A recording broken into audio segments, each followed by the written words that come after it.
Oh, okay.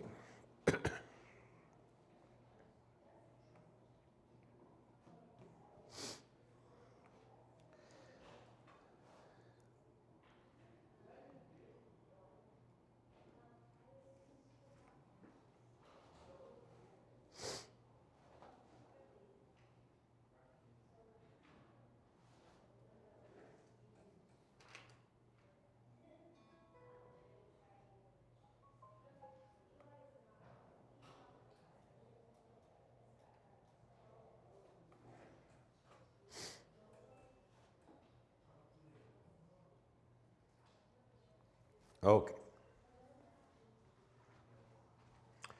I'll have some papers I need to give to you somewhere.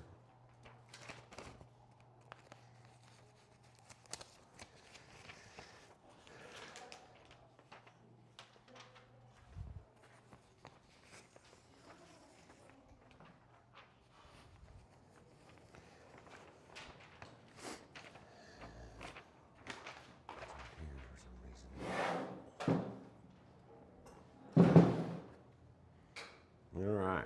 Got any questions on the quiz I gave back to you?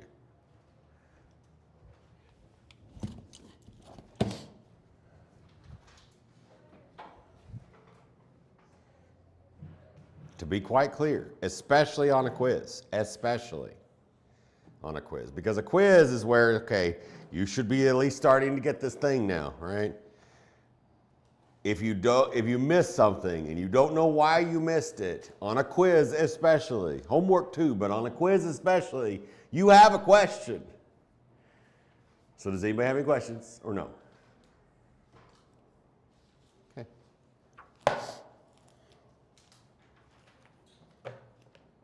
All right. 2D figures. That's what we have today.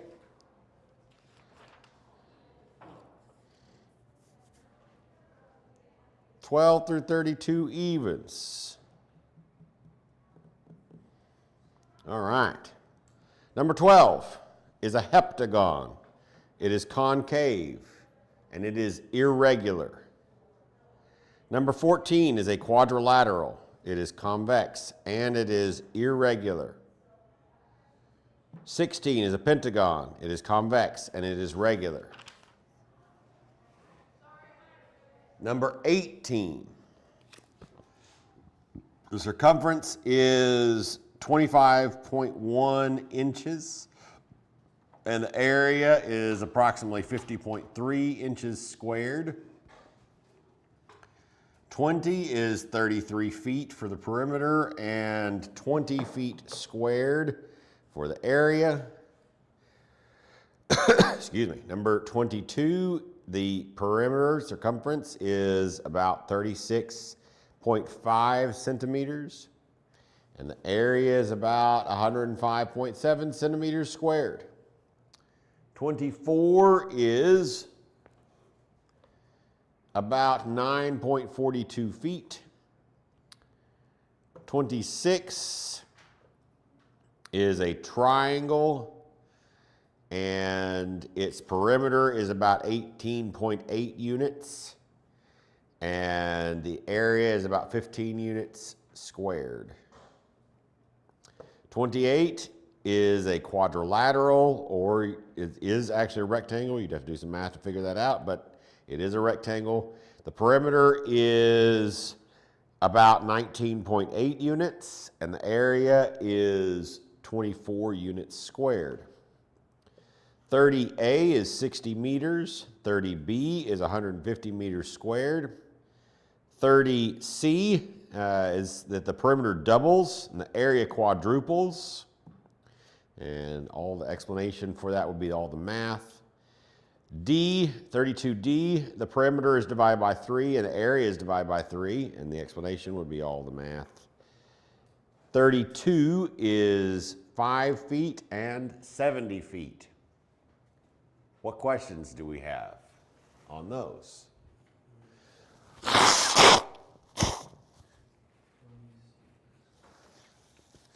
$26. My Screen frozen? I feel like my screen is frozen. And that is not acceptable, especially since we're missing a kid. Let's see. Oh yeah, it is frozen. See if we can fix it without stopping our stream. Boo. And bam. There we go. Fixed. All right.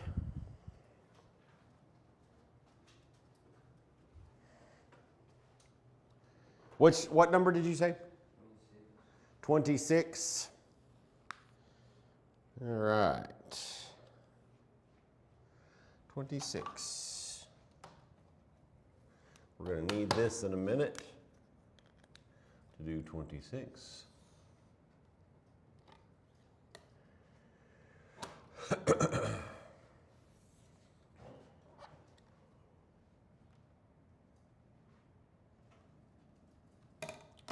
(26) says graph it and identify it, then find the perimeter and the area of it.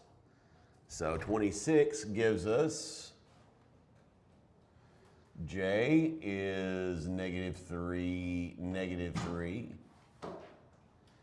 K is 3, 2.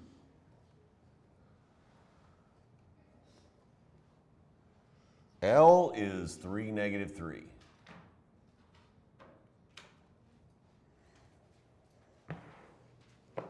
Okay?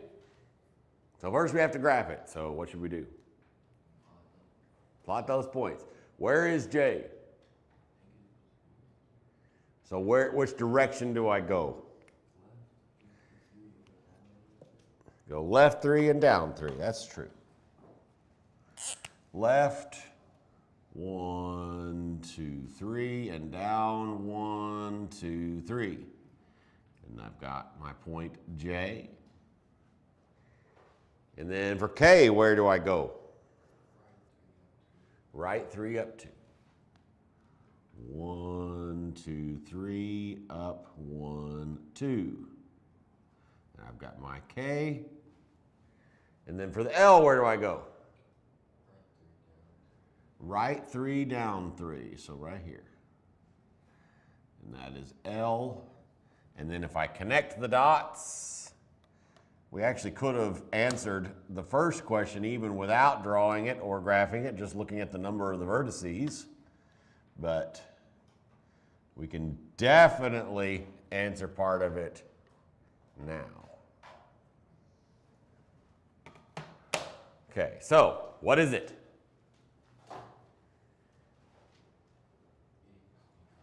It is a triangle. Wow. We answered part of it. Good job. Then we need to find the perimeter and the area. So what do we need to know in order to calculate perimeter and area?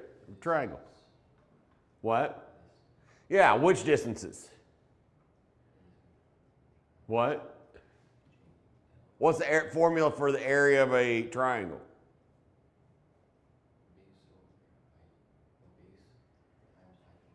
Base times height divided by 2. So we can find the distance of the base. So how big is it?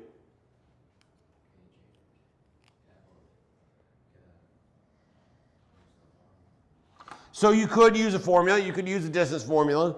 Since they're both, yes, and if this triangle was crooked, we'd have to, right? If the triangle was tilted sideways, we would have to use the distance formula. That'd be the only way we'd get some weird number. It'd be ugly, and we'd all cry eye into our pillows. However, these are both at -3.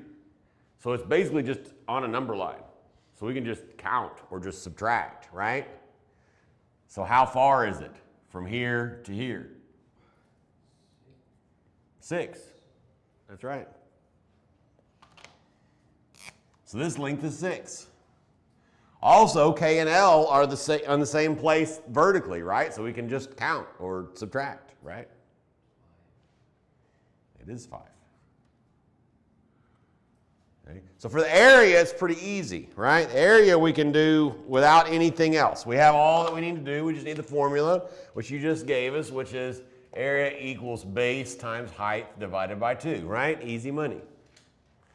So what are we going to plug into the formula?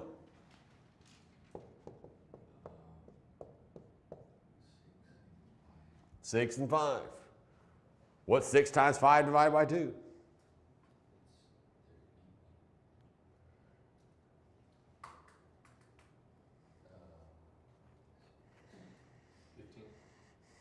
It is 15. 15 units squared. Great. Now, to find the perimeter, we need something else, right? Because we need to know this distance right here. This one.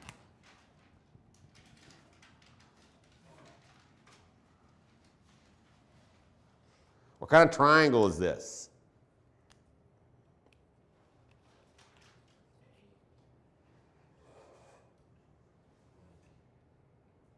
What? What kind of triangle is this? Is this an acute triangle? Is this an obtuse triangle? Is it a right triangle? Is this what, a scalene triangle? What is this? No. It is a right triangle. It's definitely a right triangle. Slope of this one is 0. Slope of this one is undefined. And this is perpendicular angle. It's definitely a perpendicular angle, which means this is definitely a perpendicular triangle. Oh, this is definitely a right triangle. Easy peasy, lemon squeezy, right? We know 2 sides of a right triangle. How can we find the third? What do we use for that?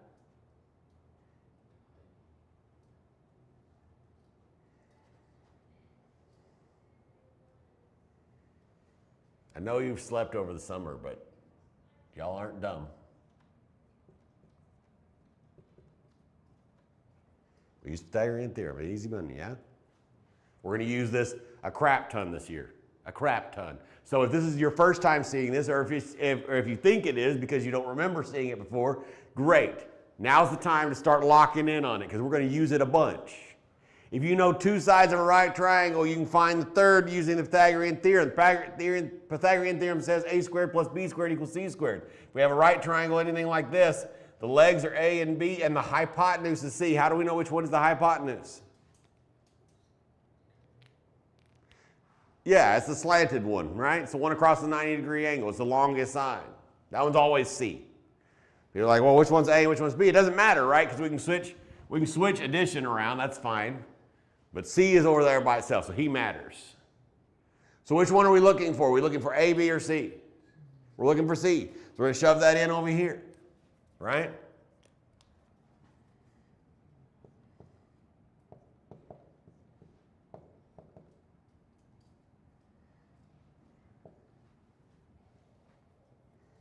So what am I going to put right here? 5 sounds great. What about here? 6.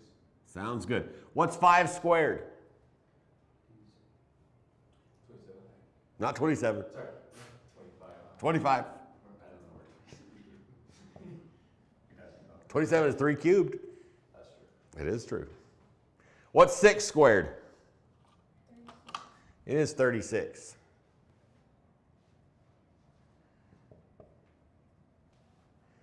What's 25 plus 36? 41. Not 41, but you're on the right track. 51. Except it's not 51. That's not true either.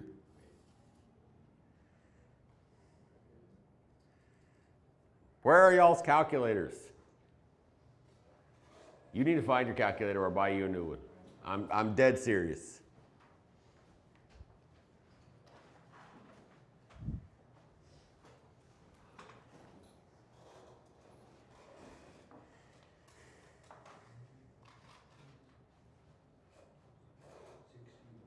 It is 61. How do we get rid of a square root? What's the opposite of square rooting something? Or excuse me, I gave you the answer. Oops. Opposite of squaring something is square rooting something. So to get rid of that squared, we have to take the square root of both sides. Now, technically, and I'm saying this mostly for next year because we're almost never going to use the negative one in this class because we're looking for distances, and distances aren't negative. But I like to say this most of the time that we take the square root of both sides. That way next year you can maybe remember it. Maybe. When you take the square root of both sides, technically you get plus or minus. So this would be c equals plus or minus whatever the square root of 61 is. What's the square root of 61? This is where you pull out your calculator and you punch buttons on it.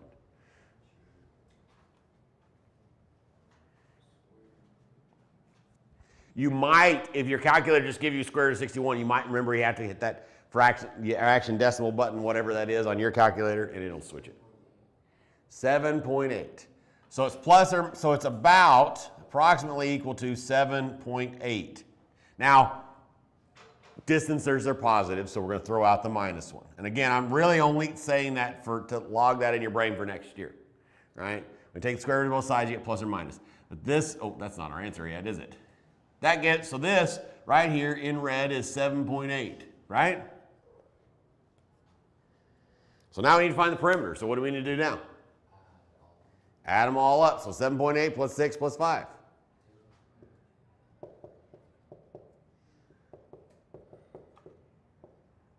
So what is the perimeter approximately equal to?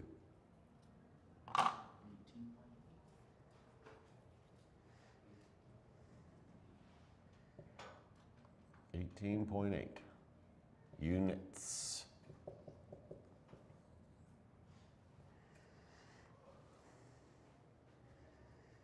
Easy peasy.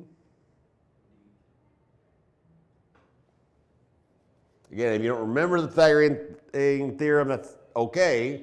We're gonna need to get more familiar with it because we're going to use it a lot, like a lot. We're going to use it all the time in this class. Almost every unit, you're going to have some problem somewhere on some homework set where you have to use the Pythagorean theorem. Almost everyone. When you're what? I'm sorry. So yeah, kind of. So a regular figure means that all the sides are equal size. Yeah, I know. I am answering that question. A regular figure has all the sides equal. So an irregular figure, not all sides are equal. So like the that number 14, right, is a quadrilateral, right, and it's symmetric. It's symmetric and whatever. So you'd be tempted to put regular, right, but it's irregular because two of the sides are different size. Some sides are different sizes than the other. A regular quadrilateral would be a square, right? Or a rhombus. Huh? 12 is irregular because the other thing about a regular figure is it has to be convex. Convex, all the same size. Make sense? You might want to write that down. It might matter. Any other questions about this unit, lesson, whatever I'm saying?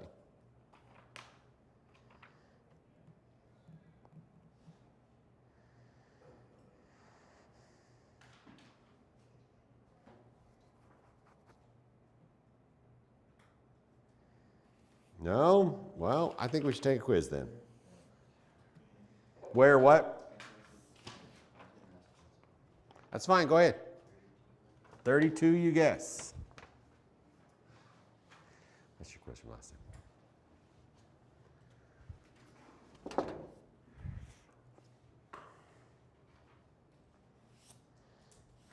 By the way, boys and ladies, this weekend is a great weekend to get caught up if you're not. That's my plan. That ought to be your plan too, if you're not caught up. Or get ahead, sure. I put the stuff out early enough that if you needed to get ahead, you could. Good. And the reason that I do that is because if you're like, okay, I know that I'm going to be out of town on X, Y, Z, you can go ahead and do that thing, and then you're not behind, right? So, in other words, are we listening carefully? Being like, I was out of town all weekend is not an excuse for not having done your work. There's two problems with that sentence. One, I'm giving it to you early enough that you could go ahead and get it done before you leave, because generally you don't leave last minute. Now, I have a few families sometimes that they really do literally like, we're going to China tomorrow. And then, here we go, and whatever else. There is one of my families that is not, maybe not quite that, but almost. Right? So that's one of the things. And number two, are you paying close attention? Because here's the deal. I know you're not adults yet. You're not grown-ups yet. Sometimes, grown-ups, sometimes it's a pain. Nobody likes it. Everybody hates it. It's all awful. You don't have to like it. But sometimes, grown-ups have to do a little bit of work on vacation. And if you don't get your work done ahead of time, you might have to do a little bit of work on vacation. And don't come back and tell me, I didn't have my book. That's a you problem. That's not a justification. It's an excuse. You messed up. Everybody understanding? No, math is not more important than your family. Don't misunderstand that. And part of this class is learning to be responsible, making sense to everyone. So if you're behind, get caught up this weekend. You got this. I got this. I believe in me. I am behind because the first week I didn't get as much done because I was packing and doing all these other things, but I'm going to get caught up. I'm going to do it. You're like, you knew ahead of time. Well, I didn't have your papers to grade ahead of time. So, all the things. And you could be like, well, you could have done it on vacation. Yes, I could have. However, this is just an excuse. Don't misunderstand me. I'm preaching to myself a little bit. However, I was the only adult on a trip with a bunch of teenagers. And so I thought it was important to make sure they didn't die or break everything. So, it is just an excuse. Don't misunderstand me. However, whatever. But I'm going to get caught up. You should do the same. Then we're going to have a great semester all together. What are we going to do? Take a quiz? Great. Let's do it.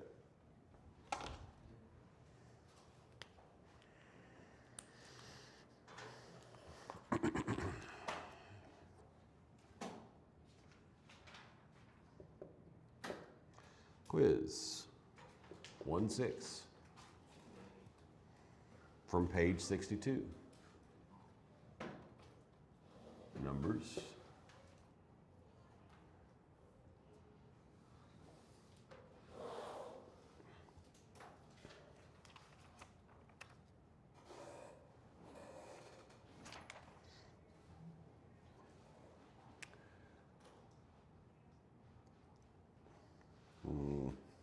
I guess Pass Me was right. Pages 61 and 62, numbers 7 and 17. Ready, set, go. Yes, you may be done after your quiz. One more reason you can get caught up. I'm letting you go early today. I mean, it could take you 30 minutes to take the quiz, I guess. That's possible. But